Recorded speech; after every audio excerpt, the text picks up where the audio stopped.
তখনই মোজাম্মেল খান বারান্দা থেকে উঁচু গলায় শুধালেন, কে কাকে চিনে না আবির? আবির কিঞ্চিত থতমত খেল, জিভ দিয়ে ঠোঁট ভিজিয়ে আস্তে করে বলল, ম্যাঘ সেদিন আমাকে চিনতে পারেনি। মোজাম্মেল খান দরজায় এসে দাঁড়ালেন। ম্যাঘ নিজেকে নির্দোষ প্রমাণ করতে চেঁচালো, একদম না। আবির ভাইয়ের ওই দিনের রূপ দেখলে তুমিও চিনতে পারতে না। আম্মু দেখেছে, জিজ্ঞেস করো আম্মুকে।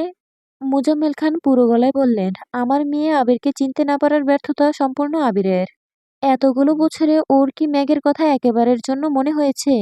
কখনো ম্যাগের ব্যাপারে নিজ থেকে কিছু জানতে চায়নি। তানভীরের কথা ঠিকই স্মরণ করেছে। তাহলে ম্যাগ কি দোষ করলো? আমি কয়েকবার ম্যাগের ব্যাপারে কথা বলার চেষ্টা করেছি, কিন্তু আবির কখনোই নিজ থেকে কিছু বলেনি। তাছাড়া এখন আধুনিক যুগ, সবার হাতে হাতে অ্যান্ড্রয়েড ফোন আছে। ভিডিও কলে কথা বলা যায়। আমার মেয়ে ২-৩ দিন পর পরই ভাইজান, ভাবি, মিম আদির সাথে ভিডিও কলে কথা বলে। কই, আবিরের সাথে তো কখনো কথা বলতে দেখিনি। এর কারণ কি? কারণ আবির কখনো কথা বলার সুযোগটা তৈরি করেনি। ম্যাগ বলে যে আবিরের কোনো চাচাতো বোন আছে, এটা হয়তো আবির ভুলে গিয়েছিল। এই ব্যর্থতা কার? আমার মেয়ের? একদমই না। আমি মানবই না। আবির কিংকর্তব্য বিমূঢ়, হতবাক হয়ে তাকিয়ে আছে। ম্যাগ মুচকে মুচকে হাসছে। আব্বু যে মেয়ের সাপোর্টের কথা বলেছে, সেই অনেক। তানভীরও নিশ্চুপ, হা হয়ে তাকিয়ে আছি। কয়েক মুহূর্ত নীরবতায় কেটে গেল। হঠাৎ আলী আহমদ খান রাশভারী কণ্ঠে বলতে লাগলেন, আমার ছেলেকে দোষ দিচ্ছিস কেন? আমার ছেলে এতটাও দায়িত্বহীন না। ও সবাইকে সমানভাবে ভালোবাসে।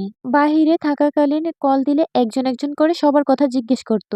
এখনো তাই করে। তাহলে মেঘ মামুনের সাথে এত দূরত্ব কেন থাকবে? আমি আমার মেয়েকে চিনি ভাইজান। ওকে আবির কল দিলে বা এত বছর ওদের মধ্যে যোগাযোগ হলে আমার মেয়ের কাছে আবির অপরিচিত হতো না। আর আবিরও গোটা করে বলতে পারতো না, মেঘ আমাকে চিনতে পারেনি। আলী আহমদ খান ফুঁস করে শ্বাস ছাড়লেন।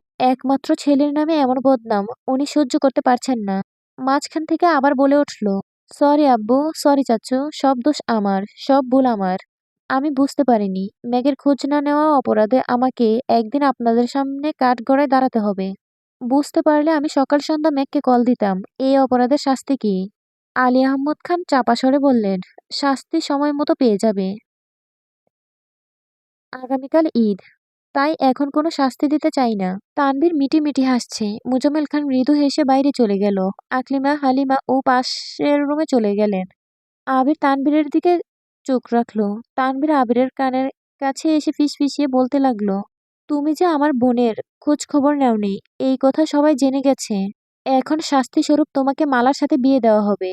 তারপর একা একা হাঁটবে আর গান গাইবে। ভালোবাসলেই সবার সাথে ঘর বাঁধা যায় না। আবির সহসা তানভীরের মুখ চেপে ধরল। ধমকের স্বরে বলে উঠল, একদম চুপ, আজে বাজে কথা বলবি না। আমি ঘরে বাঁধলে শুধু তোর বোনের সাথেই বাঁধবো। মেঘ মেহেদি দিয়ে দিচ্ছিল। হঠাৎ চোখ গেল আবিরদের দিকে। তানভীরকে দেখে চিৎকার করলো, আপনি আমার ভাইয়ের মুখ চেপে ধরছেন কেন? আবির তানভীরের মুখ থেকে হাত সরিয়ে রাগান্বিত কণ্ঠে বলল, তোর ভাই একটা বেয়াদব। তানভীর ঠাট্টার সুরে বলল, তুমি আমার গুরু। তানভীর উঠে যেতে যেতে বলল, আপনি গুরু, আমি শিষ্য। বুদ্ধি আমার কম। আপনি বুঝাইয়া দিলে আমি বুঝিতে সক্ষম। আবির বিরক্ত স্বরে বলল, দাঁড়া, তোকে বুঝাচ্ছি।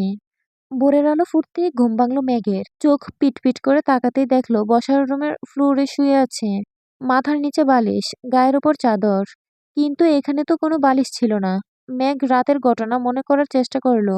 শেষমেশ মিমকে মেহেদি দিয়ে দিচ্ছিল। 5 মিনিট রেস্ট নিয়ে নিজের হাতে মেহেদি দিবে ভেবে শুয়েছিল। ক্লান্তিতে কখন যে ঘুমিয়ে পড়েছে বুঝতেও পারেনি। মেঘ তড়িঘড়ি করে উঠে বসলো। চোখ মুছতে যাবে, হঠাৎ খেয়াল করলো হাত থেকে কিছু পড়ছে। মেঘ হাত সামনে ধরলো। সহসা দু চোখ প্রশস্ত হলো। বিপুল চোখে তাকিয়ে রইল খানিক।